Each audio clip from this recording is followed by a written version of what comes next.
নমস্কার বন্ধুরা, সুনিতার হেসেলে সবাইকে স্বাগত। পটল তো আমরা অনেকে অনেক রকমভাবেই খেয়ে থাকি। কখনো পটল চিংড়ি, দই পটল বা পটলের দোরমা। কিন্তু আমি আজ আপনাদের সঙ্গে শেয়ার করব পটলের একটি ইউনিক রেসিপি, জিরে বাটাই দুধ পটল। আমার নতুন বন্ধুদেরকে স্বাগত জানিয়ে আর পুরনো বন্ধুদেরকে পাশে থাকার জন্য অসংখ্য ধন্যবাদ জানিয়ে আজকের ভিডিওটি শুরু করছি। তাহলে চলুন ভিডিওটি শুরু করা যাক।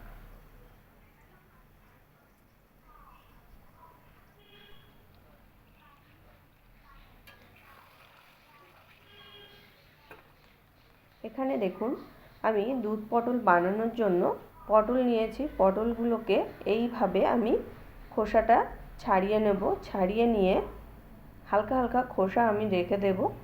এবার আমি মাঝখান থেকে চিড়ে চিড়ে দেব।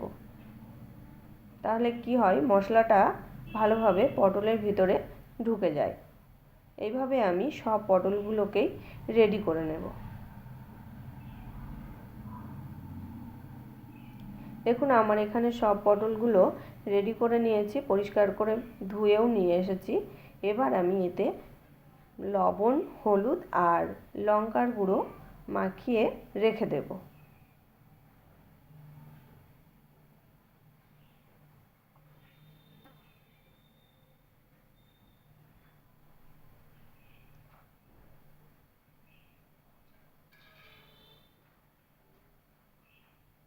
এবার আমি একটা মশলা তৈরি করব। তার জন্য আমি শিল নিয়েছি।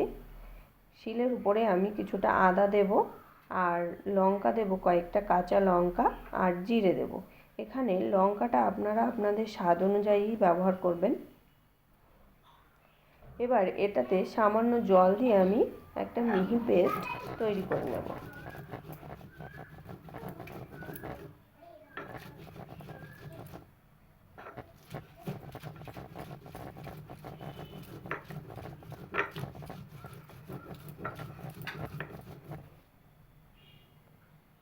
এখানে আমার মিহি করে বেটে নেওয়া হয়ে গেছে। এবার আমি একটা বাটিতে তুলে নেব।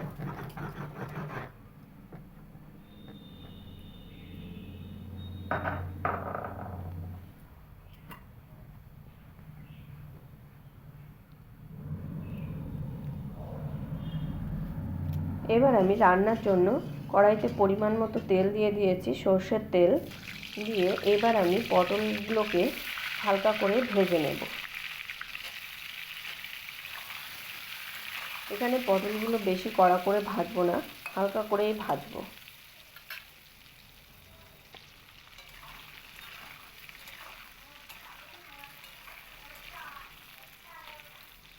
এখানে আমার পটলগুলো ভেজে নেওয়া হয়ে গেছে। এবার আমি এগুলোকে একটা পাত্রে তুলে নেব।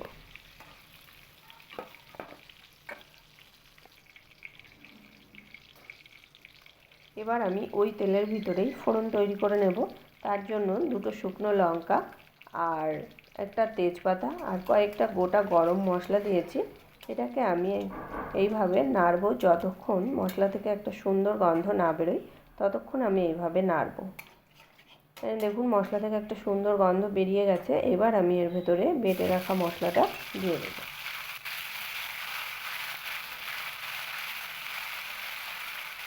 এটাকেও একটু ভাজা ভাজা করে নেব, আদার কাঁচা গন্ধটা চলে যাওয়া পর্যন্ত।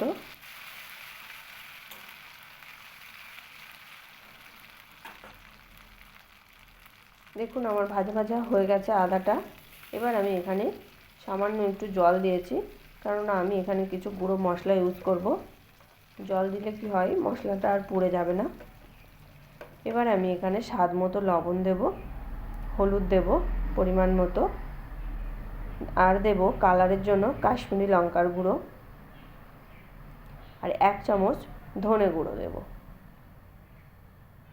এটাকেও আমি ভালো করে এবার মিশিয়ে নেব।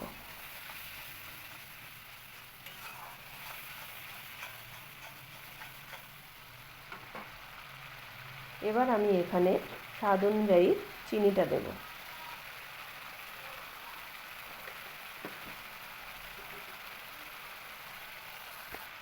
এবার আমি এটাকে ভালো করে কষিয়ে নেব, মশলা থেকে তেল ছাড়াও পর্যন্ত। যতক্ষণ মশলা থেকে তেল না ছাড়ে ততক্ষণ আমি এটাকে ভালো করে কষিয়ে নেব। দেখুন এখানে আমাদের মশলা থেকে তেল ছেড়ে গেছে। এবার আমি ভেজে রাখা পটলগুলোও দিয়ে দেব। পটলগুলো দিয়েও আমি এটাকে আরও কিছুক্ষণ কষিয়ে নেব।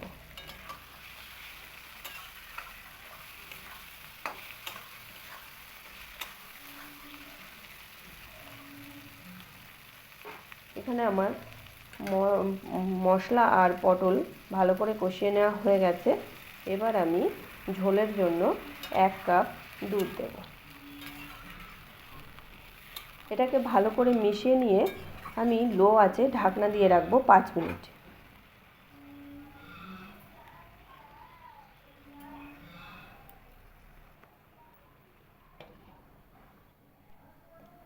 পাঁচ মিনিট পর আমি এখানে কিছু চেরা কাঁচা লঙ্কাকে উপর থেকে দিয়ে আবারও আমি 5 মিনিট ঢাকা দিয়ে রাখব।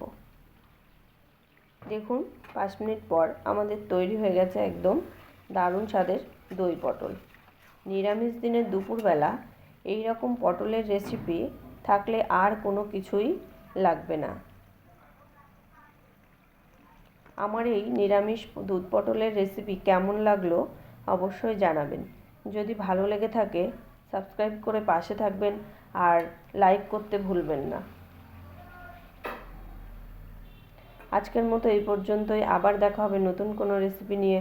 ভালো থাকবেন, সুস্থ থাকবেন। ধন্যবাদ।